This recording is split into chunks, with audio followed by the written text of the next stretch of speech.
No importa en el momento en el que nos encontremos, siempre habrá un hueco para la literatura. Pero ¿qué hay de los autores? Muchos de ellos, en estos momentos de crisis y dificultad, hacen un esfuerzo por reflejar la actualidad y el día a día. Sin embargo, hoy vamos a hablarles de una novela de fantasía épica que se va a estrenar de manera oficial el día 22 de junio en la Biblioteca Municipal de Móstoles. Hoy ha venido a hablarnos de su novela la autora Tamara Díaz Calvete. Tamara, ¿qué tal? Hola, pues muy bien. Muchas gracias por acompañarnos. Y cuéntanos, bueno, la novela se llama La sombra de una esperanza. Exacto. Y es la primera parte de la trilogía Eterna Oscuridad. Sí. Cuéntanos, pues, de qué va, cuál es la trama. Bueno, pues es una novela que mezcla varios géneros, la verdad. Se incluye dentro de fantasía épica porque se encuentra en un mundo imaginario, esto con elementos fantásticos, pero también tiene parte de aventuras, de novela de viajes, tiene una parte de romance, misterio, tiene un poco de todo, la verdad. Y trata sobre una chica corriente, como tú o yo, ¿vale? Pero en otro mundo, lógicamente, que de repente ve como toda su vida se destruye en un instante. Y a través de esa destrucción empieza a descubrir que hay algo detrás de ella, en su destino, que la obliga a ser la heroína de ese mundo en el que vive. Entonces, nos estás hablando de que se juntan los seres humanos con un mundo de fantasía. Sí, exacto. Esto es un poco complicado, me imagino, a la hora de escribirlo. Tienes que crear un mundo entero a partir de la nada. Sí, es súper complicado, sobre todo porque tienes que establecer no solo la geografía del lugar, que tienes que hacer tus mapas para saber por dónde van, porque como es una novela en la que el viaje es muy importante, tienes que tener claro los caminos que van a seguir. No puedes decir de repente que bajaban hacia el sur en dirección a tal ciudad y después, y cuando llegaron al norte, no es muy conveniente. Entonces tienes que hacerte tus mapas, luego tienes que pensar en cómo convive la sociedad, porque estamos hablando de un mundo en el que conviven varias razas, vampiros, licántropos, seres mágicos, elfos, duendes, y luego seres humanos. Entonces hay que pensar cómo convive esa gente para que la novela tenga un poco de coherencia, porque si no, meter ahí de repente un vampiro y que el resto de seres de ese planeta no sepan qué es un poco extraño.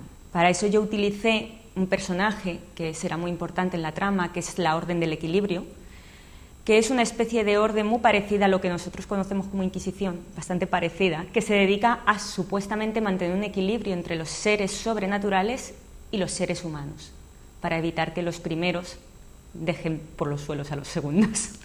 Tienes que tener todo perfectamente planeado. Cuéntame cuánto tiempo te llevó no solamente escribir el libro, sino además pues planear toda la trama. Pues, a ver, escribir, tardé 4 años y medio en escribirla. Pero después, antes de empezar a escribir, yo estaba planeando más o menos el mundo y los personajes. Tengo 1000 fichas de personajes en mi casa. Mi madre se vuelve loca cada vez que limpia. Tengo 1000 fichas, tengo 1000 mapas, tengo tachones en los apuntes de la universidad. Entonces, al final el proceso de creación han sido 6 años. Tienes que aprovechar cualquier momento, en cuanto te viene una idea, tienes que apuntarla rápido, me imagino. En el metro, estar ahí en el metro leyendo tranquilamente y decir, ¡ay va! Me gustaría que este personaje hiciera esto. Y apuntarlo en cualquier sitio, en los apuntes sobre todo. Estar en clase y decir de repente, ¡ay! Quiero esto, y apuntarlo. E incluso en la discoteca. Apoyada en un altavoz, ahí escribiendo. Claro, cualquier lugar. Sí. Es válido. En cualquier lugar te puede venir la inspiración. Sí, dormida también, estás durmiendo. De hecho, el principio de la novela me llegó por un sueño. Yo tuve un sueño, es bastante tópico, la verdad. Muchos escritores dicen, no, fue un sueño. Esto es real. Yo me desperté y uno de esos sueños que se te quedan grabados en la mente, y dije, joder, es un gran inicio para una novela. Y lo puse por escrito, yo no sabía ni siquiera de qué iba a ir la novela, yo nomás tenía ese principio. Y a partir de ahí fue tirando todo. Pero ya tenías la idea de que iba a ser algo sobrenatural, porque sí. yo me pregunto por qué no solamente humanos o no solamente elementos mágicos, por qué esta convivencia entre ambos. Porque si quisiera escribir solo sobre humanos, escribía una novela realista. Y a mí el realismo no me gusta nada, porque ya me parece que bastante tenemos con nuestras vidas, como para encima escribir sobre las penurias que vivimos diariamente. Entonces yo quería una novela fantástica, que además es mi género favorito, porque te permite evadirte, pensar en que todo es posible. Además sirve muchísimo a los niños, que yo voy bastante orientada hacia un público más joven, que le puede gustar bastante las aventuras, los vampiros que ahora están tan de moda por todos lados, los licántropos y todas esas cosas les gusta. Entonces, por eso. ¿Se puede decir entonces que esta es la máxima novedad del libro? ¿Este es el enganche que tiene? Sí, yo creo que sí. Más que a lo mejor la trama, a lo mejor llamas la atención los personajes que la propia trama, ¿o es una mezcla de los dos? Es una mezcla, pero a los jóvenes les va a gustar más los personajes, seguro. De hecho, muchos chicos que ya se la han empezado a leer, que tienen 16, 17 años, lo primero que me dijeron es: ¡ay, tiene vampiros! Y yo, sí, tiene vampiros, pero también hay otras cosas. Claro, pero como comentábamos, el tema de los vampiros en la literatura en general siempre ha estado muy utilizado, pero ahora en la actualidad vuelve a estar en su máximo esplendor. Sí, muchísimo. De hecho, ya es por todos lados te encuentras vampiros, ¿eh? Por todos lados. ¿Y qué hay de nuevo? ¿Qué hay de original en esta novela? ¿Qué es lo que tú dirías para enganchar al público? Pues hombre, que al contrario que las otras novelas que están saliendo ahora de vampiros, Eterna Oscuridad no es la típica de vampiros ñoños que salen, ay, se enamoran de una humana y ay, no. Realmente Eterna Oscuridad presenta al vampiro como debe ser. Es un vampiro que no puede salir de día. De hecho, todos los viajes de la novela se desarrollan por la noche o bien cuando el cielo está nublado, que es el único momento en el que puede salir. Además, mi concepción del vampiro es diferente a la que se ha ido haciendo. La concepción del vampiro para mí es más semejante a la del licántropo, es decir, no son vampiros el 100% del tiempo, sino que el vampirismo es una fuerza que sacan en ciertos momentos y en otros momentos la tienen más dormida. Esa es la capacidad que tiene Lisa, la de controlar esa parte vampírica para sobreponer la parte humana. Claro, porque la protagonista en un momento determinado tiene, pues se convierte, por así decirlo. Sí. Bueno, además es muy ahí todo el mundo, ¿cómo podía ser? Pero sin embargo, no vamos a desvelar más cosas. Vale. Los antagonistas intentan dominar el mundo. Intentan destruirlo realmente. Es el antagonista principal, porque realmente en la novela hay varios antagonistas, sobre todo en la primera parte. Pero el antagonista principal, que es la miasma, que el nombre viene de un nombre clásico además, son unos seres incorpóreos que se alimentan de la sangre derramada. Es decir, ellos no pueden matar. Ellos lo único que pueden hacer es hacer que otros se maten entre ellos. Entonces, lo que pretenden es eliminar a toda la raza humana, para ellos poderse hacer corpóreos y dominar ese mundo en el que se encuentran. ¿Es más fácil escribir sobre peligros? Porque en esta novela, como nos has dicho, hay aventura, hay peligro, hay acción. ¿Es más sencillo escribir sobre esto o para ti es más atractivo, es más divertido? A mí me parece mucho más atractivo y más divertido. Porque pensar, por ejemplo, hay una escena que tienen que pasar un precipicio que refleja los rayos del sol y de la luna, de tal manera que un vampiro por ahí no puede pasar.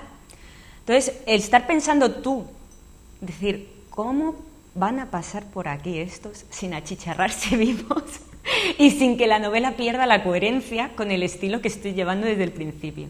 Es muy divertido, sí. Y a nivel personal, siendo lectora me refiero, ¿cuáles son tus referentes? ¿Qué es lo que tú lees para que llegues a escribir este tipo de historias que no son las historias habituales a las que estamos acostumbrados? Sí. Pues realmente leo de todo. Soy una lectora empedernida y como coja un libro y me guste, no lo suelto. Entonces, lo que más me gusta es la literatura fantástica, como Tolkien. Tolkien ha sido una de mis grandes inspiraciones, me parece fantástico. No llego a su maestría a la hora de crear mundos ni en broma, ni he podido inventarme un idioma propio porque he dicho, esto es una locura.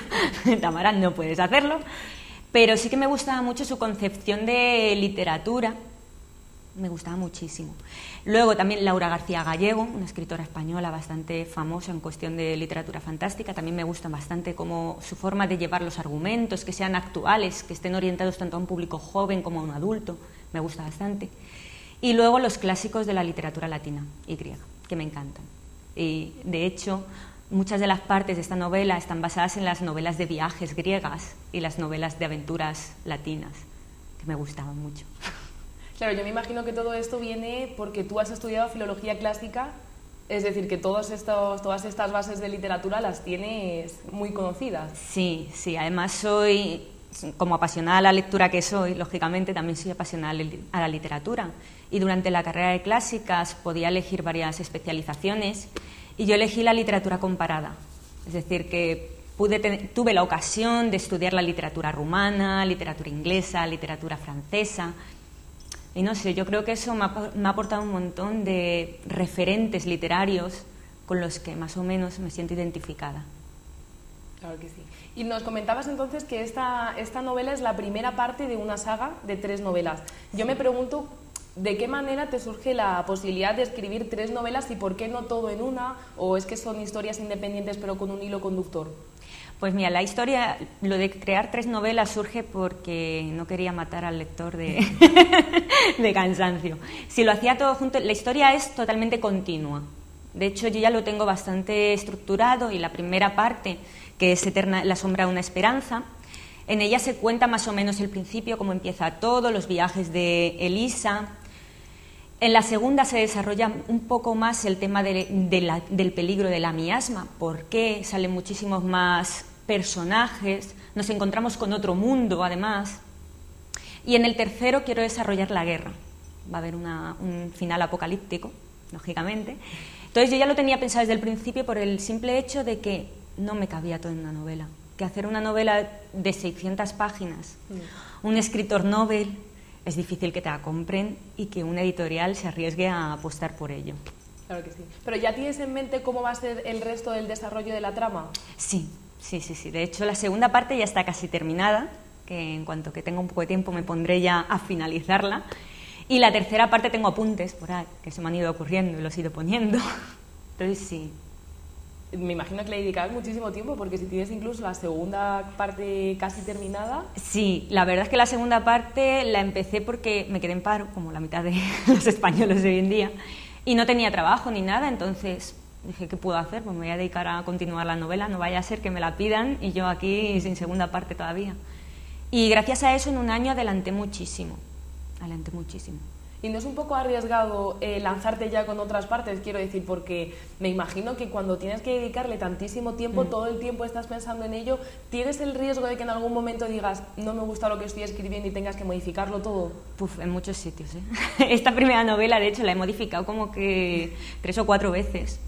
Y ya al final, cuando la editorial ya me dijo, bueno, te mandamos las maquetaciones para que veas cómo quedan y todo, y yo seguía quitando cosas, seguía quitando frases que no me gustaban, cambiaba diálogos que me parecían un poco artificiales, era como, no me gusta. Yo además soy muy crítica con mi forma de escribir, muy crítica, a lo mejor otros autores no lo son tanto, pero yo soy incapaz de leerme mi novela, algo que haya escrito yo, incluso los trabajos para clase, era incapaz de leerlos sin hacer cruces y eliminar todo. Y dar al borrar del ordenador, eso se me da fantástico. Es una cosa... Bueno, la verdad que la autocrítica es muy importante cuando uno es... Sí, pero hay veces que tampoco es positiva. Yo creo. Bueno, pero el trabajo estará desde luego muy bien cuidado de esta manera. Sí, eso espero, porque si no ya me puedo retirar directamente. Mencionabas antes el papel de las editoriales. Me imagino que es muy difícil, al ser tu primer trabajo de novela, porque ahí habías escrito anteriormente, encontrar una editorial que quiera hacerse cargo pues, de una escritora que está empezando. Es súper difícil. La verdad es que cuando yo empecé a mandar manuscritos a editoriales, que mandé a todas las editoriales de España y del extranjero, de hecho, yo ya decía, bueno, si no me cogen aquí, pues ya me cogerán en otro sitio. Yo nunca pensé que me iban a publicar, por el simple hecho de que yo